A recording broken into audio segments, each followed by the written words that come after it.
저희 교회에 특별한 우리 강사님을 모셨습니다.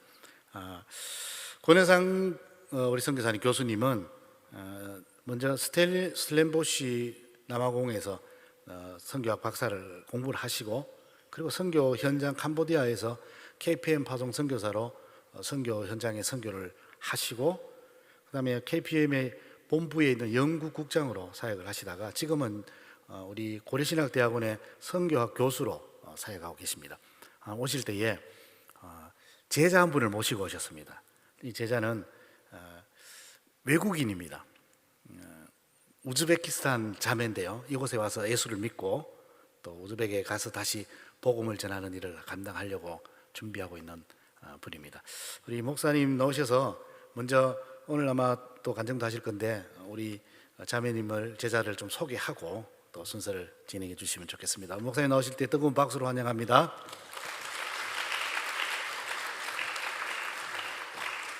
네, 형제자매 여러분 반갑습니다. 네, 소개받은 권효상입니다. 제가 오늘 말씀 전하기 전에 제자 한 명을 먼저 소개하고 다음 말씀을 드리려고 합니다. 이 전도사님은 마무라 헌입니다. 마무라 헌 전도사님이시고, 오늘 말씀은 우즈베키스탄 말로 하지 않고 한국말로 하십니다. 그래서 걱정 안 하셔도 되고요. 한국에 공부하러 왔다가 예수님을 믿게 되었습니다. 그리고 자기 민족에게 복음을 전하기 위해서 신학교에 지금 와서 공부를 하고 있습니다. 그리고 끝나고 나면 소정의 교육을 받고 우리 KPM 고신총회 세계 선교회를 통해서 자기 민족을 복음화하기 위해서 파송을 받기 위해서 준비를 하고 있습니다. 오늘 한 10분가량 본인 간증을 하고 제가 말씀을 전하려고 합니다. 네, 경청해 주시면 감사하겠습니다. 큰 박수로 맞아 주십시오.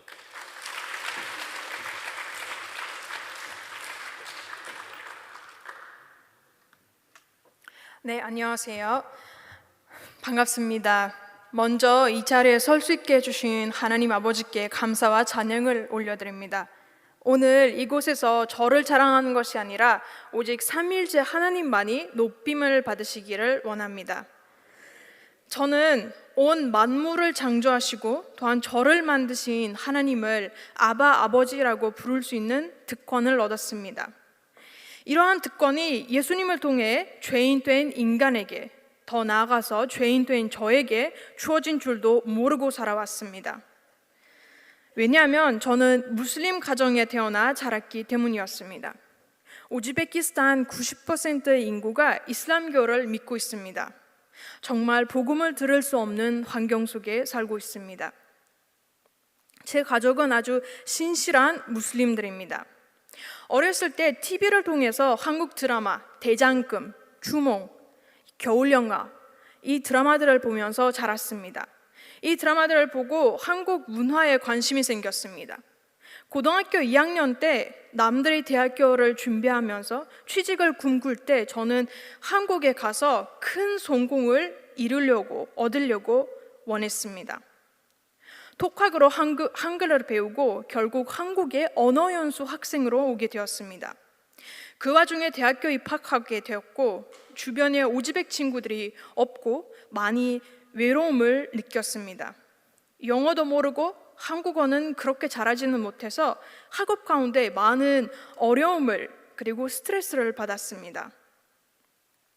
인생에 대해, 삶에 대해, 삶의 목적 대해, 또한 신에 대해서 많은 생각을 하게 되었습니다. 그러다가 바하마이라는 섬나라의 카리브해족에서 온 친구를 만나게 되었습니다. 그 친구는 정말 착하고 인격과 성품이 뛰어난 친구였습니다. 그 친구는 항상 자기 옆에 들고 다니는 이상한 책이 있었습니다.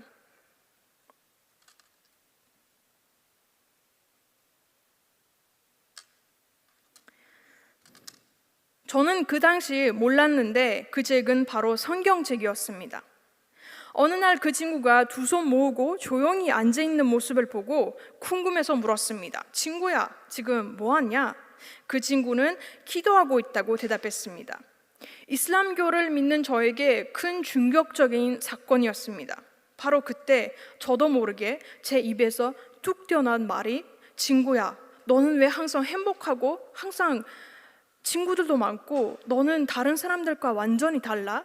그 이유가 뭐야? 라고 물었습니다. 그 친구는 자기가 예수님을 믿고 자기의 행복함이 곧 예수님 덕분이다 라고 대답했습니다. 저도 그 친구처럼 행복하고 싶고 그 친구 닮고 싶다고 하자 예수님을 영접하자면서 예수님을 영접하게 되었습니다. 예수님이 저의 삶도 바꿔주셨습니다. 교회 가고 성경 공부를 하면서 하나님의 놀라운 은혜와 사랑을 받았습니다. 현재 고려신학대학원 선교학과를 다니고 있습니다. 인격과 성품 그리고 지식이 뛰어난 교수님들로부터 많은 지식을 배우고 정말 좋은 동기들과 함께 신대원 생활을 하고 있습니다. 앞으로 우즈베키스탄에서 잠든 하나님 말씀을 저의 사람들에게 전하고 예수님을 증거하는 것이 제 비전입니다. 제 삶을 변화해 주신 예수님이 제 가족과 저의 민족에게도 놀라운 일들을 행하실 줄 믿습니다. 우즈베키스탄 땅 가운데 예수님의 몸된 교회가 세워지고 어둠 속에 살고 있는 제 사람들이 아무 소망이 없는 그들에게 우리의 소망되신 예수님이 그들의 아버지가 되기를 기도합니다. 광주 은광교회 성도님들 생각나실 때 우즈베키스탄 땅을 위하여 또한 그 어둠 속에 살고 있는 불쌍한 영혼들을 위하여 기도해 주시면 감사하겠습니다. 감사합니다.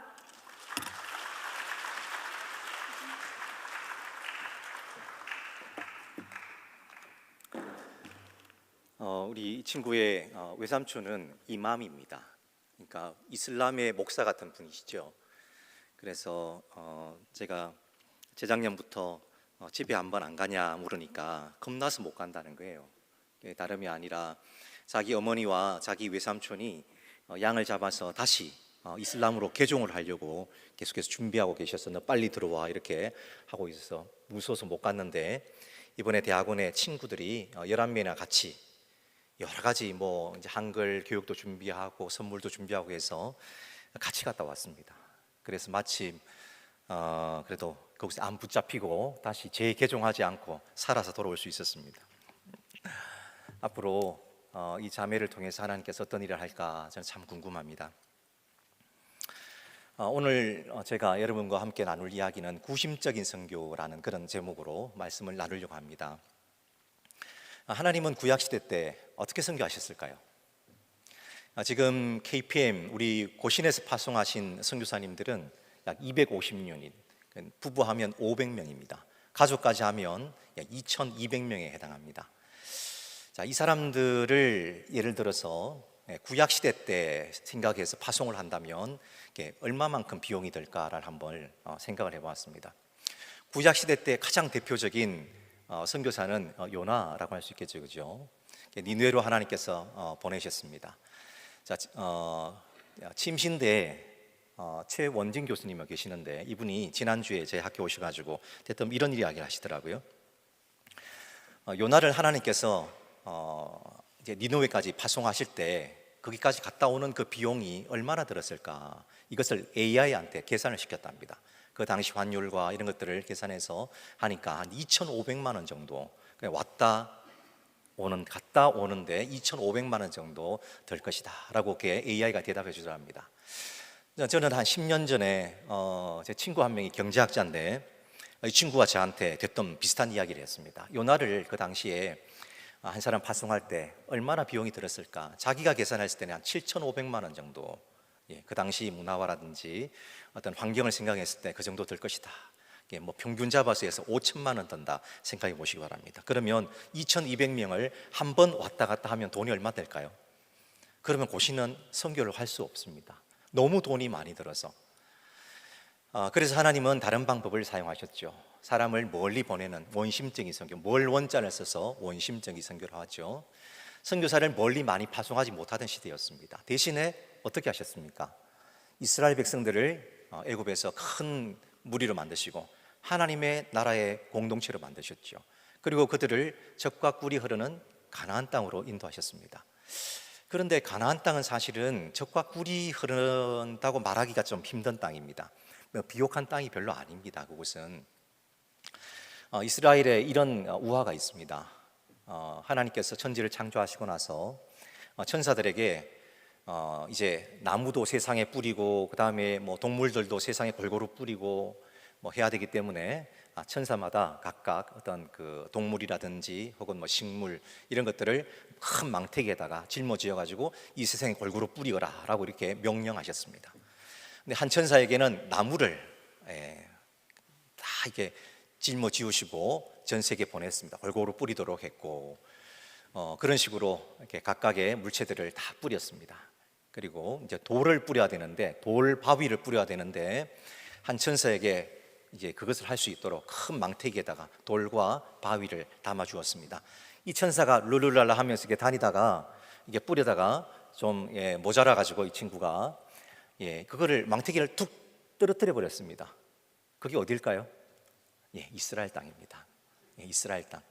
이스라엘 땅은 지금도 전 세계에서 가장 돌과 바위가 많은 곳입니다. 다시 말해서 척박한 곳입니다.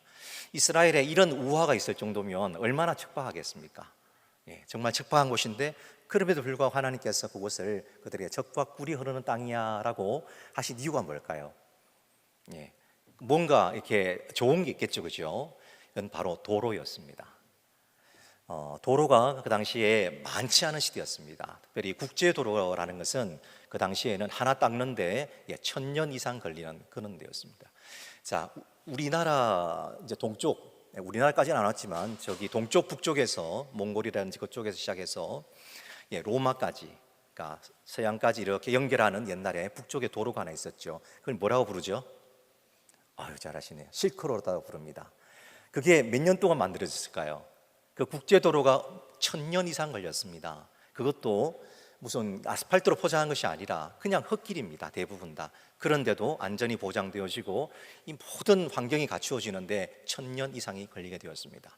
근데 그 당시에 국제도로라는 것은 이런 식으로 오래 걸리는 거였습니다. 그런데 이 좁은 이 이스라엘 땅, 여러분 한번 상상해 보시기 바랍니다. 이 좁은 이스라엘 땅이 저 밑에 있는 아프리카, 그 당시에 가장 큰 문명이 있었죠.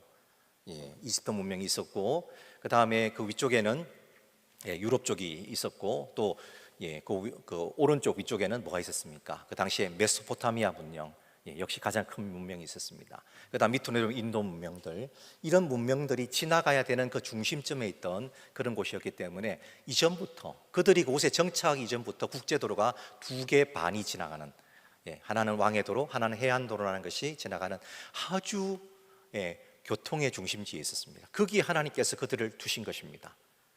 왜 두셨을까요? 교통이 좋으면 뭐가 많죠? 인구 이동이 많습니다. 인구 이동이 많은 곳에 뭐가 일어나죠? 산업이 일어나죠. 그곳에 시장이 생기고 교역이 활발하게 진행되는 것이죠. 그래서 이스라엘 사람들이 지금도 뭘 잘합니까? 상업을 잘하죠. 장사를 잘합니다. 하나님께서 그 당시에 얼마만한 사람들이 예루살렘 그 근처를 왔다 갔다 했을까? 우리가 정확하게는 알지 못하지만 예수님께서 마지막 십자가를 지시기 전에 일주일 동안 나귀를 타시고 이제 들어가셨을 때 그 어간에 대한 기록이 지금 남아 있습니다. 원래 예루살렘은 그 당시에 한 8만 명이 살 수 있는 그런 땅이었습니다. 그렇게 그 정도의 집들이 있었습니다. 그런데 기록에 보면 예수님께서 마지막 유월절을 지내시던 그때 그곳에는 300만 명의 사람들이 그 예루살렘에 그 당시 있었습니다. 그런데 그 사람들을 어떻게 부를까? 누구라고 부를까? 거기에 대한 기록이 나와 있는데 사도행전 1장과 2장에 나와 있습니다. 사도행전 1장, 2장 보시면 이런 단어들이 여러분 익숙하실 것입니다. 하나는 유대인으로서 경건한 자, 혹은 이방인으로서 경건한 자, 경건한 자라는 말이 2가지로 나옵니다. 이게 11번이 나옵니다. 자, 그러면 유대인으로서 경건한 자들은 어떤 사람들이었을까요? 유대인으로서 경건한 자들은 이미 이스라엘 백성들은 오래전부터 전 세계에 많이 흩어져 있었습니다. 그러면서 이들은 하나님을 잊지 않고 그들이 하나님을 끝까지 지키면서, 그리고 유월절이라든지 3대 절기에는 그래도 예루살렘에 순례를 와가지고 하나님을 예배하는 정말 신실한 사람들이 있었습니다. 자, 그건 우리가 이해할 수 있습니다. 그런데 그 사람들이 아니라 약간 100만 명 정도 되어지는 그 당시 유대 백과사전이라고 해당하는 그 책에 보면 그 당시에 경건한 이방인이라고 불리는 사람들이 100만 명이 있었다라고 기록이 되어 있습니다. 이 사람들은 전 세계에 흩어져 있는데 하나님을 믿는 사람들이었습니다. 이방인인데 하나님을 믿게 된 사람들이었습니다. 그런데 이 사람들이 열심히 얼마나 있었는가 하면 이 사람들이 예루살렘까지 와가지고 예배를 드리러 왔던 것입니다. 순례를 하고 온 거예요. 자, 그런데 이 사람들이 예배를 드리러 이렇게 왔습니다. 여기가 성전입니다. 그럼 이 사람들은 이 성전 안으로 들어오지도 못했습니다. 어디서 예배를 드렸을까요? 네, 이방인의 뜰에서 저 멀찍이 지금으로 말하는 저 마당쯤에, 은광교회 저 마당쯤에서 예배를 드리는 그런 푸대접을 받으면서도 이들이 와가지고 예배를 드릴 정도로 정말 믿음이 좋은 그런 사람들이 있었다는 것입니다. 자, 이들이 어떻게 예수님을 믿게 되었을까? 그게 궁금하지 않습니까? 어떻게 이 100만 명이나, 그 당시 100만 명이면 엄청난 것입니다. 지금 광주가 140만이 좀 되더라고요. 그 정도 되던데, 이 사람들 가운데는 어떤 사람들이 있는가 하면 우리가 잘 아는 데오빌로 가카여라고 시작하는 우리 로마서의 데오빌로, 그 다음에 백부장 고넬료, 다 이런 경건한 이방인에 속한 사람이었습니다. 그리고 자주장사 루디아, 사도 바울이 제일 처음 유럽을 밟았을 때 빌립보 성에서 기도할 때 하나님께서 첫 번째 붙여주신 그 인물 루디아도 역시 경건한 이방인이었습니다. 그 다음에 고린도 회당 옆집에 살았던 기도 유스도, 이런 분들이 아주 중요한 인물이었죠. 그 다음에 에디오피아 여왕의 충신이었던 간다게, 다 이 사람들이 세상에 흩어져 있는 이미 하나님을 알고 있었던, 하나님을 알고 예수님을 몰랐지만 이미 하나님을 섬기고 있었던 그런 이방인이었던 것입니다. 이 사람들을 경건한 유대인이다, 경건한 이방인이다 이렇게 불렀습니다. 이 100만 명의 이 경건한 유대인들이 어떻게 생겨났을까? 이것을 우리가 오늘 본문을 통해서 우리 추론해 볼 수가 있다고 생각이 되어집니다.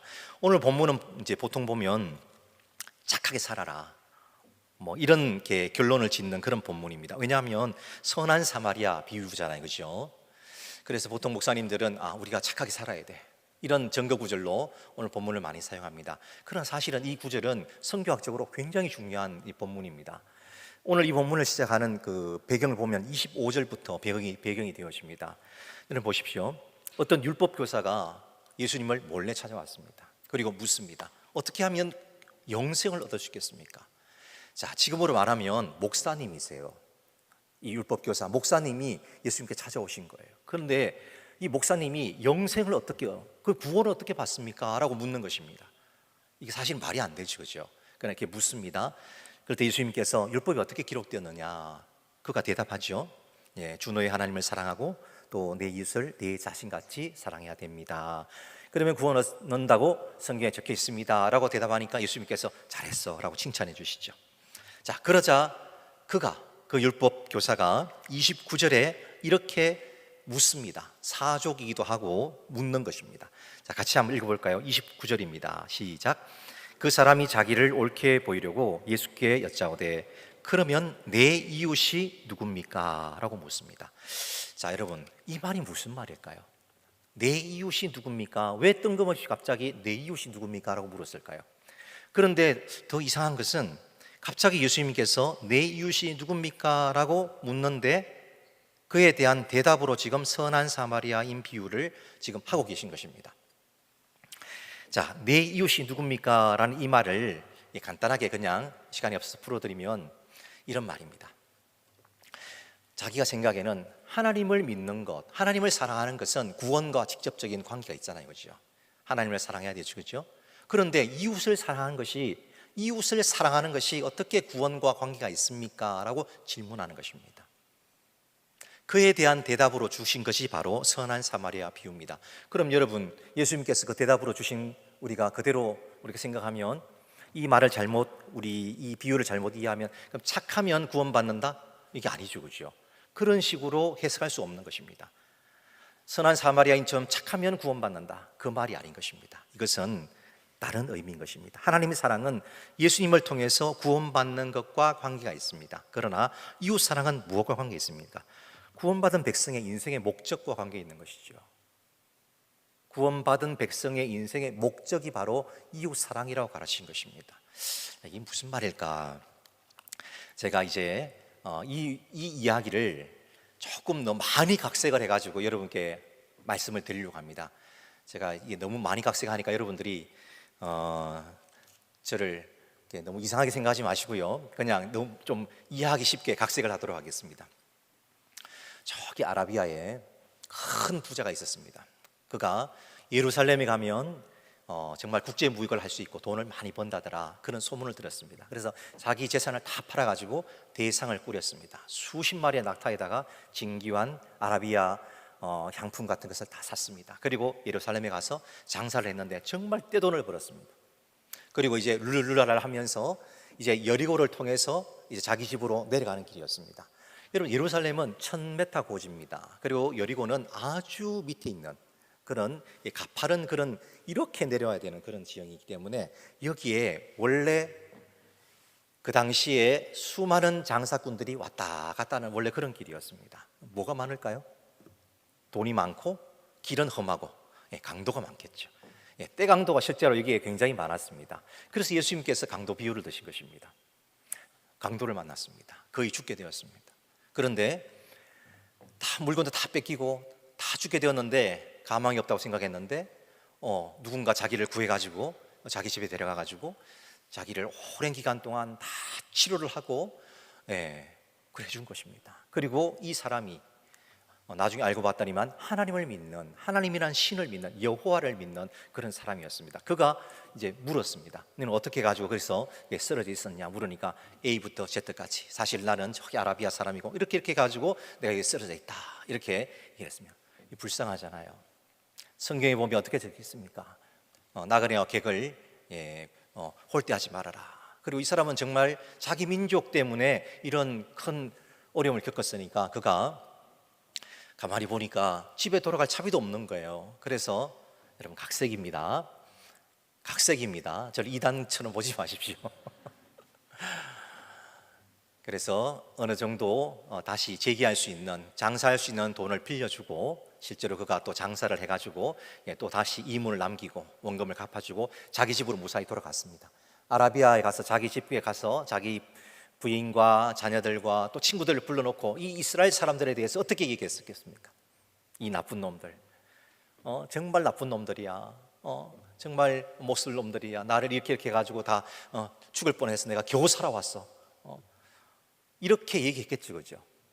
그리고 나서 또 무슨 얘기했겠습니까? 이것만 이야기했겠습니까? 그렇지 않죠. 그런데 이상하더라.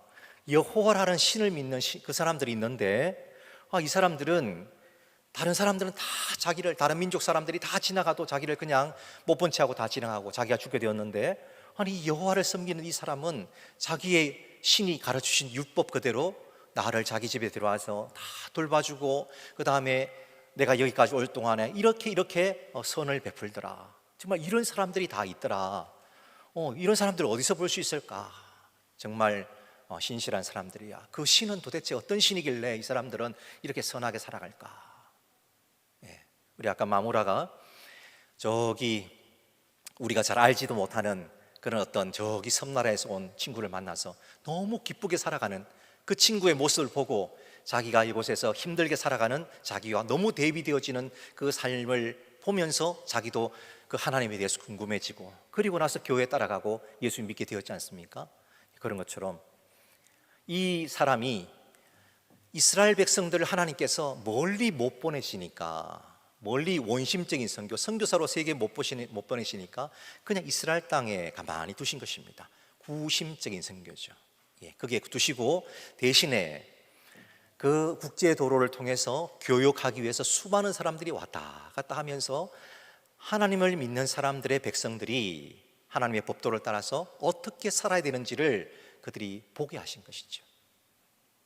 그리고 그들의 삶을 보면서, 삶의 뒷꼭지를 보면서 하나님의 백성들이 어떻게 살아가는지 그것을 보면서 하나님에 대해서 알아갈 수 있도록 그렇게 해놓으신 것이죠. 이것을 우리는 구심적인 선교다 이렇게 부릅니다. 우리 사랑하는 성도들 여러분, 이것을 가만히 생각하면서 우리가 이 정황을 두고 이스라엘 백성들을 가나안에 두신 하나님의 뜻을 가만히 생각하면 그럴 수밖에 없었던 그런 시대였습니다. 지금은 우리가 항공기가 있고 선박이 있고 그래서 2200명의 이 KPM 선교사님들을 전 세계 보낸다고 그래도 이번에 70주년 대회 한다고 그들이 다 들어왔습니다. 그 들어와도 우리가 충분하게 그분의 여비를 커버할 수 있을 정도로 우리 교단이 튼튼합니다. 가능하죠. 만약에 요나 시대였으면 그 2,200명이 어떻게 경주에 모여서 70주년 선교 대회를 할 수가 있었겠습니까? 예. 그렇기 때문에 구약 시대 때는 하나님께서 구심적인 선교를 하도록 그렇게 만드신 것입니다. 근데 기본적으로 성경은 구심적인 선교를 가르친다고 볼 수가 있습니다. 지금 우리 시대는 특별히 1800년대 중반부터 시작해서 전기기관이 발견되어지고 그때부터 시작해서 우리 개신교는 멀리 선교사를 보내는 그것을 해왔습니다. 그것을 많이 잘하고 있습니다. 그것 때문에 우리는 선교를 가끔씩 오해하고 있습니다. 선교가 마치 우리 교회가 선교사 몇 사람을 리크루트해서 그 사람들을 멀리 파송을 하고 그 다음에 그들을 위해서 선교비를 지불하고 가끔씩 단기 선교소 가고 이제 그것을 선교로만 생각합니다. 그것은 반쪽입니다. 반쪽짜리 선교를 이해하시는 것입니다. 지금 우리가 하나님께서 하시는 일들입니다. 근데 하나님은 원래 성경 속에서 구심적인 선교를 기본적으로 하고 계셨고 지금도 더 하고 계십니다. 다시 말해서 하나님은 누구를 선교사로 부르셨을까요? 이 땅에 누가 선교사일까요? 예, 저처럼 캄보디아에 아프리카에 있던 이런 사람만이 선교사일까요? 누가 선교사일까요? 맞추시는 분에게 스타벅스 쿠폰을 보내드리도록 하겠습니다. 누굴까요? 나라고 하시는데 조금 더 구체적으로 해주시면 좋겠는데요. 예, 조금 어려운 부분이기도 합니다. 예, 잘 기억하십시오. 교회를 선교사로 부르셨습니다. 이 땅의 유일한 선교사는 교회입니다. 교회는 누굴까요? 교회는 이 건물이 아닙니다. 물론 이 건물, 유형의 건물도 되지만 교회는 무형의 예수님의 이 공동체인 믿는 사람들 한 사람 한 사람, 우리가 바로 교회인 것입니다. 그러니까 여러분 이제부터 대답 잘 하셔야 됩니다. 누가 선교사입니까? 예, 우리가 아니죠. 우리라고 그냥 뭉뚱그리 말하시면 안 됩니다. 예, 누가 선교사라고요? 예, 그래서 나라고 대답하신 분이 사실은 정답이십니다. 여러분, 교회가 선교사입니다. 그래서 하나님께서 선교하시고 우리가 교회가 부름받은 것입니다. 그 수종을 드는 것이 바로 교회의 역할입니다. 그래서 우리 모두는 사실은 우리의 영역 속에서 여러분들이 선교사로 부름받은 것입니다. 교회는 이 지역 안에서 이 영역 안에 부름받은 것이고 이 지역이라는 영역 안에 부름받은 것이고 여러분 각각은 주부로서 혹은 연세 드신 분은 경로당이라든지 혹은 골프 클럽 그런 데도 가실 수 있겠죠. 그다음 학생들은 학교의 영역이죠.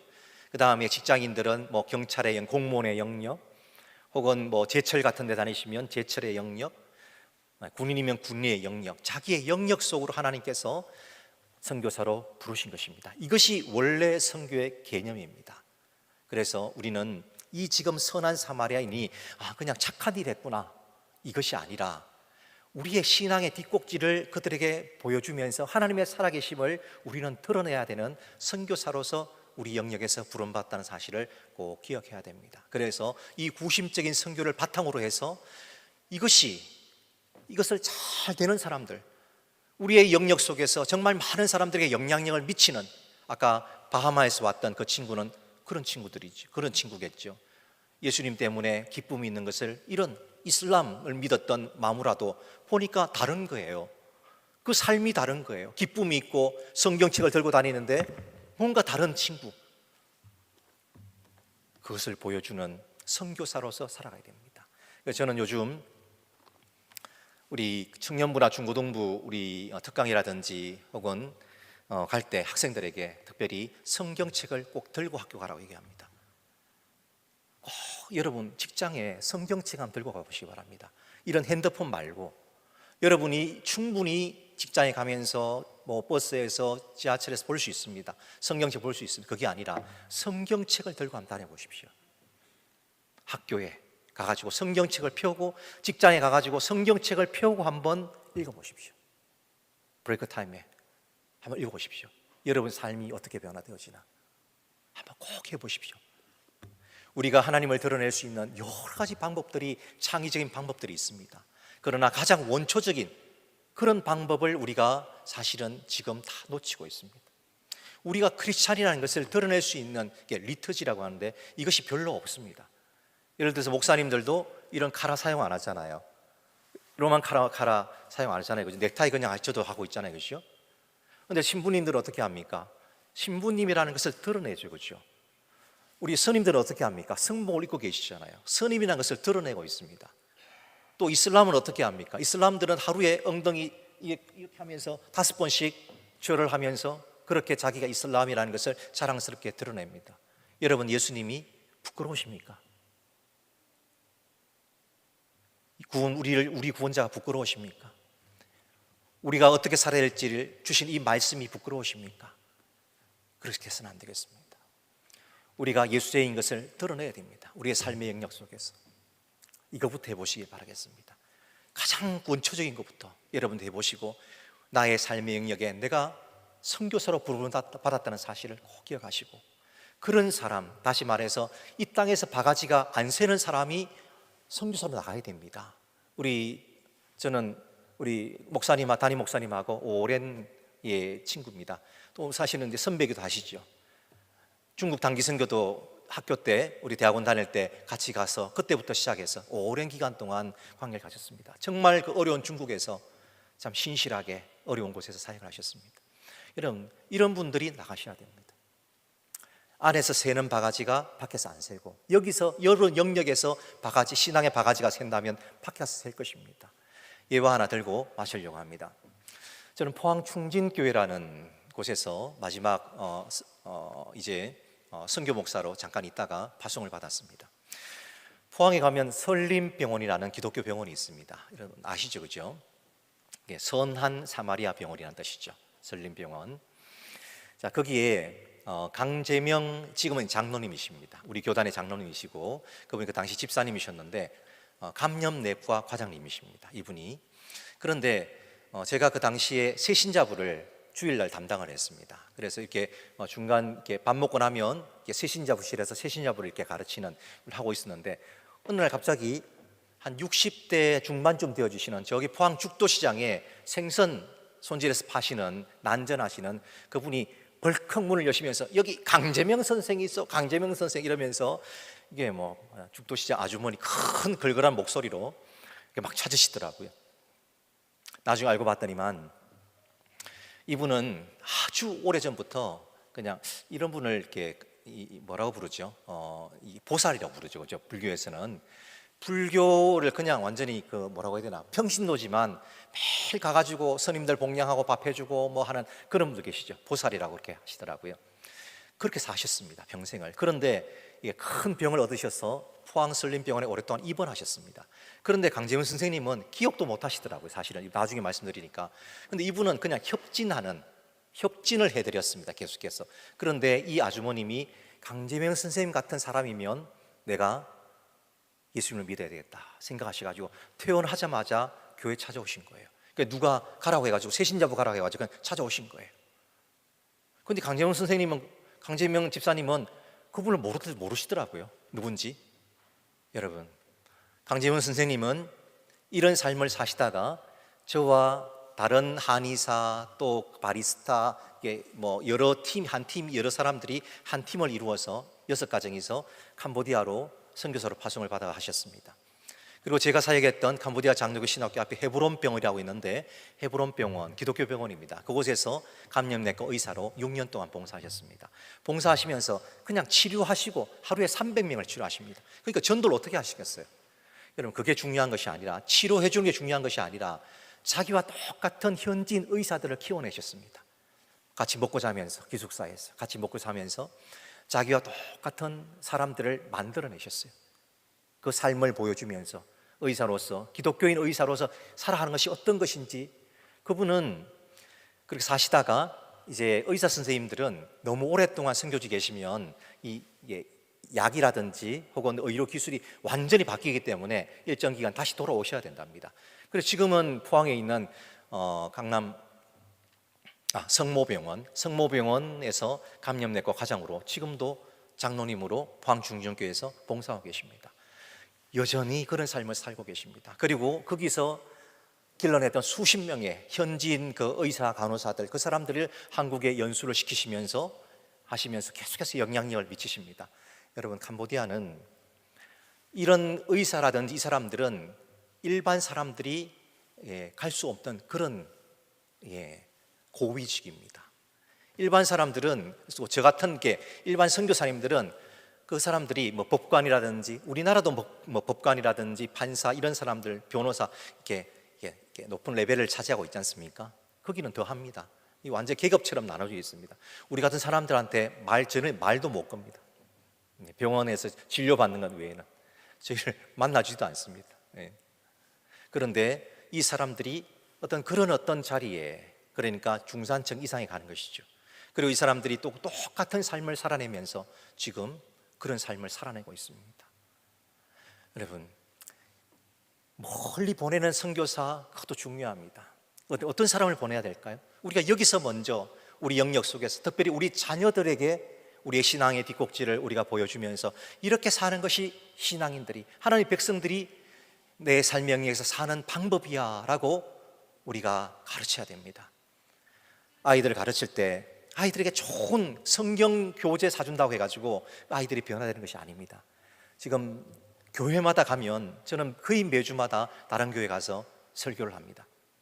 그런데 대부분의 지금 교회들 가면, 저도 한 24년 이게 외국에 살다가 이제 2년 전에 들어왔습니다. 그러니까 한국 교회가 바뀐 게 있더라고요, 여러 개가. 그 중에 하나가 지금 보십시오.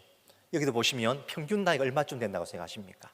평균 나이가, 여러분 보십시오. 여기도 60세가 다고 뭐 되지 않을까 싶습니다. 거의 비슷합니다. 고신교회도 마찬가지고 한교회 그렇습니다.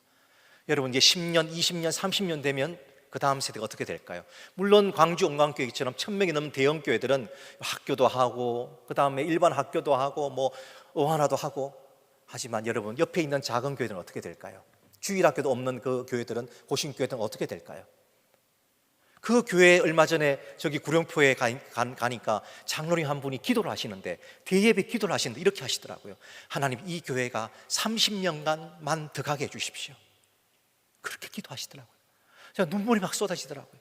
예수 그리스도의 몸인데, 장로님이 이전에는 그 교회를 벽돌을 나르고 시멘트를 날라가지고 그렇게 지은 교회인데, 이제 70년이 지나고 그 교회가 이제 30년만 더 가게 해주십시오 라고 기도할 정도로 그렇게 지금 약화되고 어른들 몇 명만 남아있단 말입니다.